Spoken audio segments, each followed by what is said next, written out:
Assalamualaikum, salam sejahtera. Okey awak, hari ini saya nak ajar berkenaan lukisan.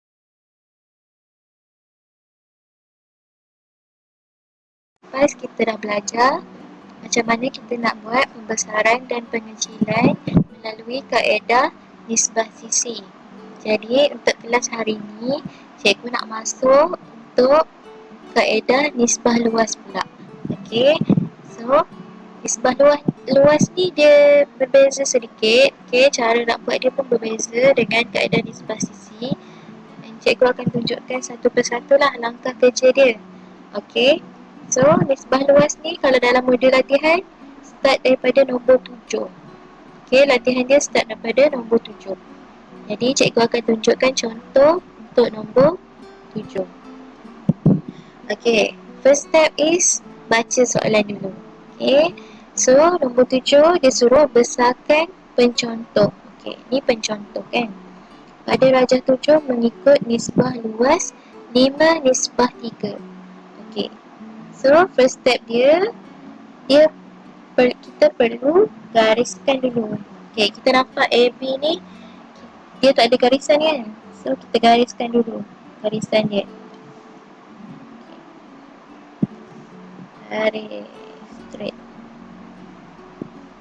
Okey, panjang pun tak apa. Okey, garisan panjang pun tak apa. Okey, lepas tu step nombor 2 kita perlu buat garisan serenjang. Okey, garisan serenjang macam mana? Cikgu dah ajar dulu. Okey, garisan serenjang adalah garisan bersudut 90 darjah. Okey, so kita pakai T-square dan set square sahaja. Okey, dekat mana nak buat garisan serenjang? Pada titik A. Okey, so kita pakai set square kita dengan T-square, kita garis menegak. Okey, so kita dah dapat garisan serenjang. Okey, itu adalah step nombor 2. Okey, kenapa kita kena buat garisan serenjang ni? Okey, ni kita nak pastikan, okey, A ni adalah kita punya titik tengah. Okey, ini adalah titik tengah kita. Okey, so sebab, okey, kenapa dia berbeza dengan nisbah sisi? Okey, nisbah luas ni dia ada bulatan. Kita kena buat bulatan. So, ini A ni adalah titik tengah pada bulatan kita. So, kita pun ambil jangka lukis. Okey. Okey. Macam mana pula dengan jejari bulatan? Kat mana nak ambil jejari bulatan? Okey. Jejari bulatan adalah jejari AB. Okey. So, cucuk pada titik A. Okey. Dan ambil jejari AB ni. Okey. Lepas tu kita buat bulatan. Separuh bulatan saja. Okey. Separuh bulatan.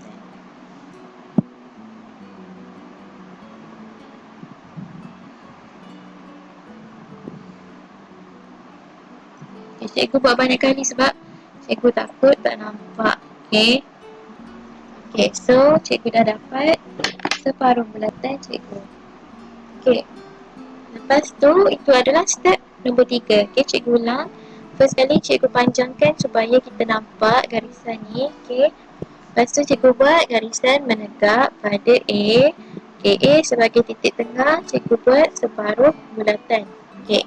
Step nombor 4, barulah kita buat garisan condong. Okay, kat mana? Pada A juga. Okay, A ni pusat boleh dijadikan pusat pembesaran jugalah. Okay. So, kita pun buatlah garisan condong. Okay, tak kisah berapa kecondongan dia, buat garisan condong. Okay. So, yang ni step dia macam nisbah sisi juga. Okay. Kita tengok nisbah luas berapa dia bagi. So, yang paling besar adalah 5. So, kita bahagikan kepada 5 bahagian. Cucuklah dekat sini. Okay. 1, 2, 3,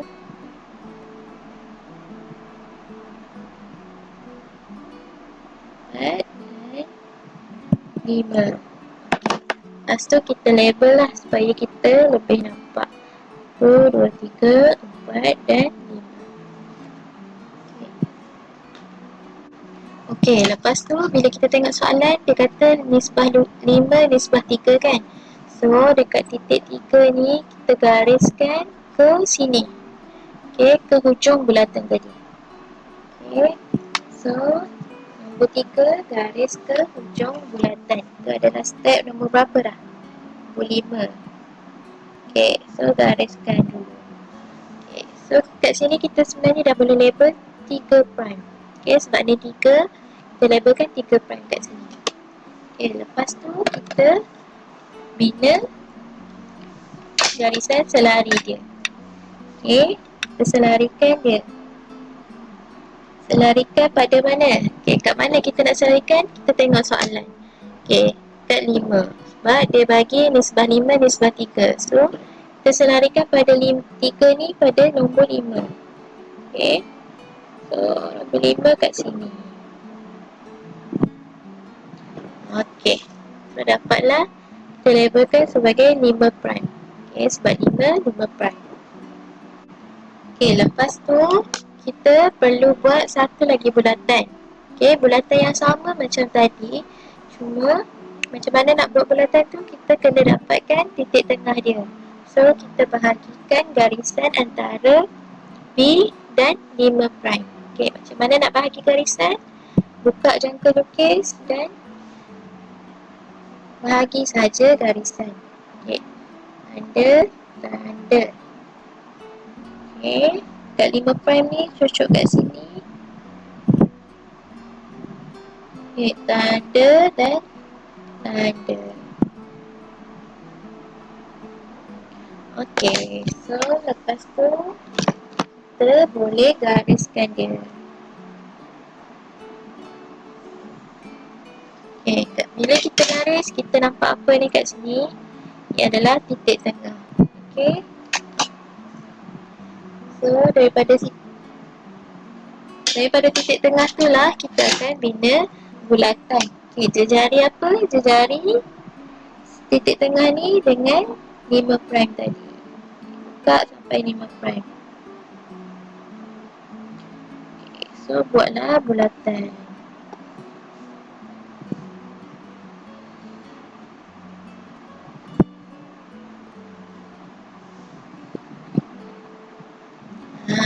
So kita akan nampak dua bulatan kat situ. Okey. So bila kita nampak bulatan, okey, kita boleh nampak dekat sini ada garisan menyilang. Okey, garisan menyilang dengan garisan serenjang tadi. Okey, bulatan tersebut menyilang dengan garisan serenjang pada A. Okey, so kita boleh labelkan sini X, sini adalah Y. Okey.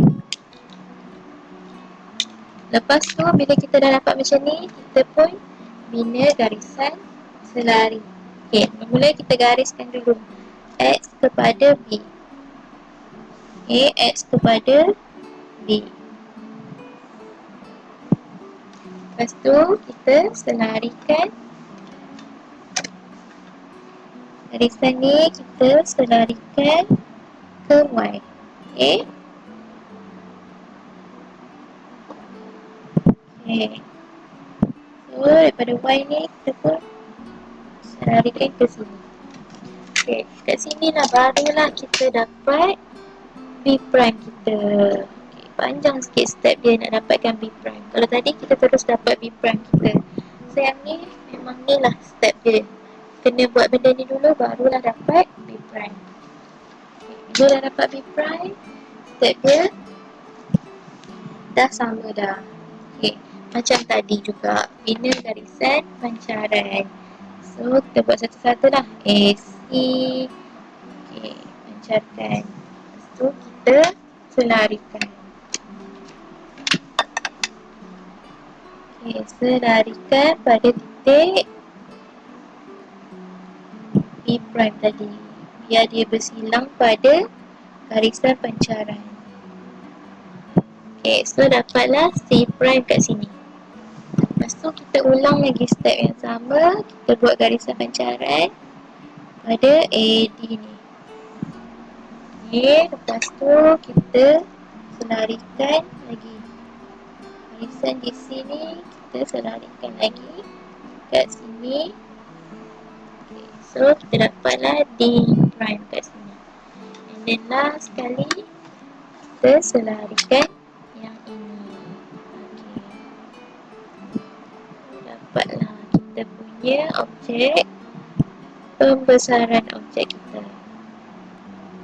Oh, okay, lupa nak gariskan kat sini tadi. Okay, so dah siap lah cikgu punya objek. Last kali kita cuma hitamkan saja. Hitamkan objek yang sebenar menggunakan pensel 2B.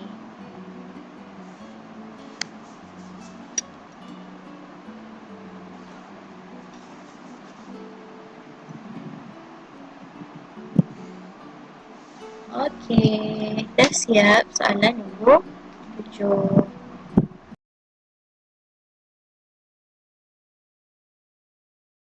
Kecilkan pencontoh A, B, C, D, E, F pada rajah 10. Okey, ni rajah 10. Mengikut nisbah luas 3, nisbah 5. So, maksudnya nombor yang depan adalah apa yang kita perlu buat. Makanya yang ni adalah yang besar. Jadi, awak kena kecilkan. Langkah pertama, pilih satu sisi. So, awak boleh pilih FA, EF ataupun mana-mana ruang yang muat. Okay, di sini saya pilih garisan EF. Okay, so kita panjangkan dulu garisan EF ni. Okay, panjangkan ke bawah lah. Tempat yang kosongnya bahagian bawah. Okay, lepas tu awak ambil jangka lukis. Cucuk di F. Okay, yang pensel ni di E. Dan awak buat satu separuh bulatan. Okey, kemudian kita buat satu bukaan di F. Okey. Dan kita bahagikan kepada, ambil yang nombor yang paling besar. Kita ambil 5 lah. So, kita bahagi kepada 5 bahagian. Okey, so dari F tu kita tanda dulu. 1, 2,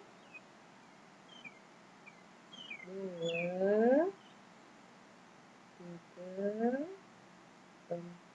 4 dan juga 5.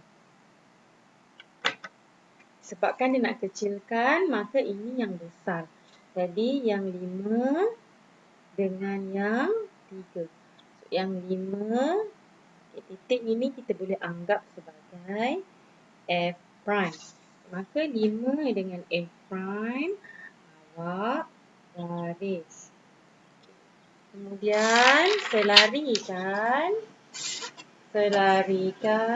garisan itu ke nombor 3 dan garis.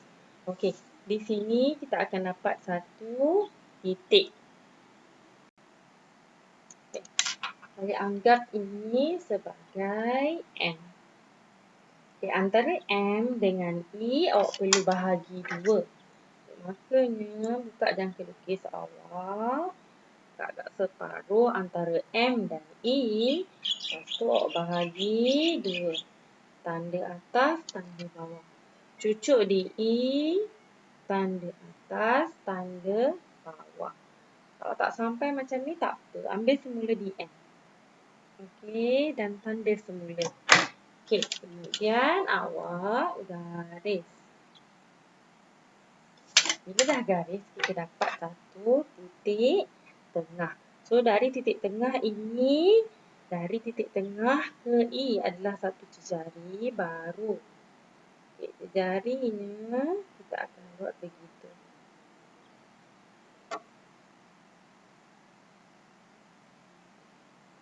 Kita buat separuh bulatan sehingga ke M.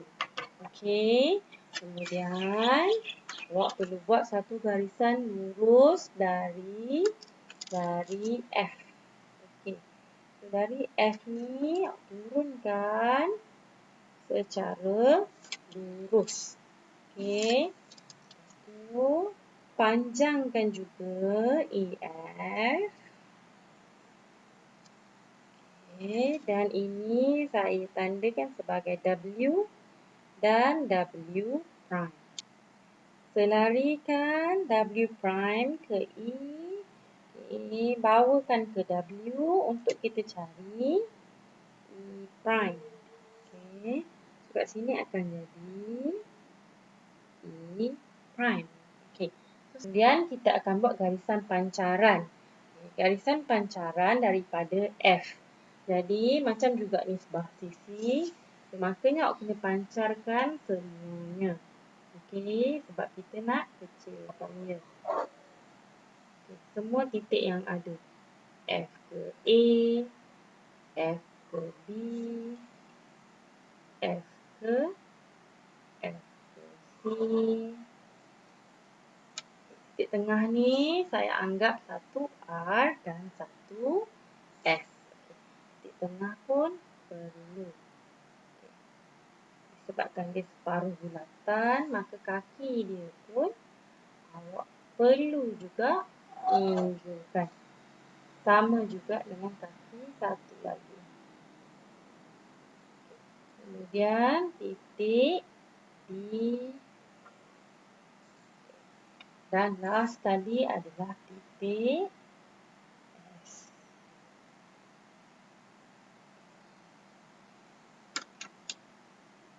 Sekarang ni kita nak cari pula, kat sini kan S.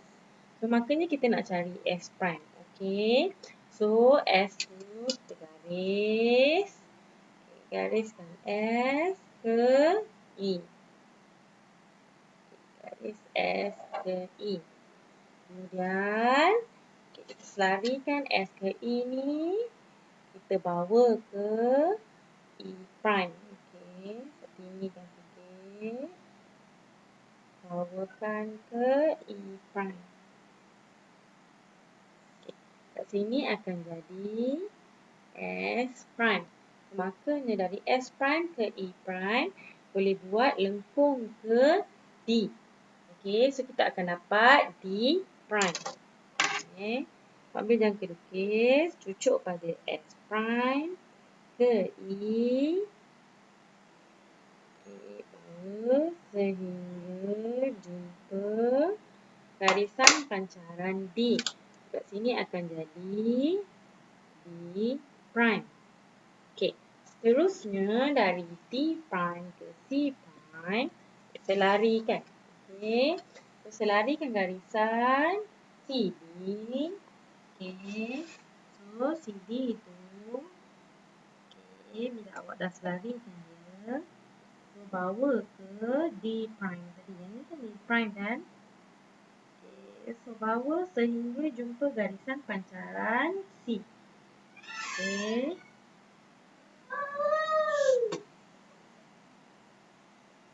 Seterusnya ini adalah C prime.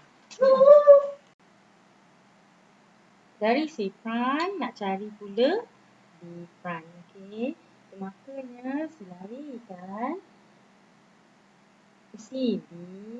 Okey, dan kita tarik sehingga terjumpa C prime. Bawa ke bawah. Okey, di sini adalah B prime. Okey, seterusnya selarikan pula AB.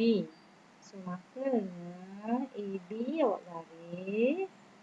So, dapatlah kat sini adalah A prime. Okey, so sekarang ni pengecilan yang tinggal adalah lengkung yang separuh. Okey, so makanya untuk lengkung separuh ni kita boleh buat. Okay, titik tengah ni kita boleh bawa ke R, kita bawa ke E. Bawa dia ke E dan juga selarikan ke E prime. So kat situ akan jadi titik R prime. Okey, katalah kaki dia kita namakan U dan V. Okey, U dan V juga kita boleh selarikan macam tadi. Okay. So, kita boleh dapat jari lah. Okey. Kita selarikan U ke E dan kita bawa sehingga jumpa E prime. Maka kat sini adalah titik U prime. Okay. So, boleh juga buat untuk V ataupun kaki yang separuh ni kita boleh putuskan. Maksudnya dari R ke U adalah jejari.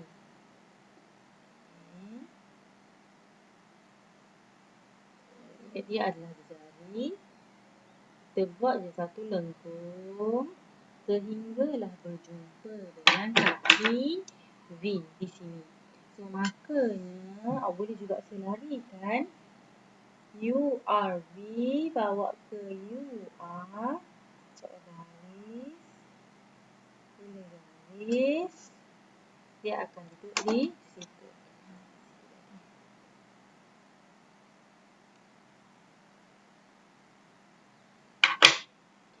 Jadi, soalan kita dah siap.